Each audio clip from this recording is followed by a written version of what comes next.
സകല ജനത്തിനും വേണ്ടിയുള്ള വലിയ സന്തോഷത്തിന്റെ സദ്വാർത്ത ഞാൻ നിങ്ങളെ അറിയിക്കുന്നു. വിശുദ്ധ ലൂക്കായുടെ സുവിശേഷം 2-ാം അധ്യായം 10-ാം തിരുവാക്യം. പ്രിയരെ, ബത്ലഹേം എന്നുള്ള ഈ യാത്രയിൽ നാം ഇന്ന് ചിന്തിക്കുന്നത് സദ്വാർത്തയെക്കുറിച്ചാണ്. ഈശോയുടെ ജീവിതം മുഴുവൻ സന്തോഷത്തിന്റെ വാർത്തകളായിരുന്നു. അതുകൊണ്ടാണ് ഈശോയെക്കുറിച്ച് എഴുതിയ പുസ്തകത്തിന് നല്ല വിശേഷം, സുവിശേഷം എന്ന് പേരിട്ടത്.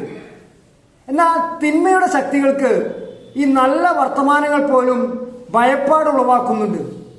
ഹെറോദോസ് ഈശോ ജനിച്ചു എന്നറിഞ്ഞപ്പോൾ അസ്വസ്ഥനായി. നമ്മുടെ ജീവിതത്തിൽ മറ്റുള്ളവർക്ക് സന്തോഷം ലഭിക്കുമ്പോൾ നമുക്ക് അസ്വസ്ഥത അനുഭവപ്പെടുന്നുണ്ടോ?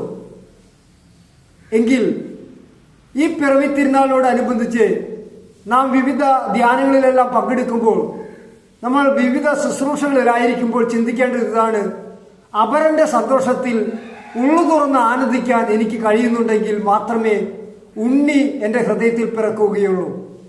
നല്ലൊരു പിറവിക്കായി നമുക്ക് ഒരുങ്ങാം. ദൈവം നമ്മുടെ ഹൃദയത്തിൽ പിറക്കട്ടെ.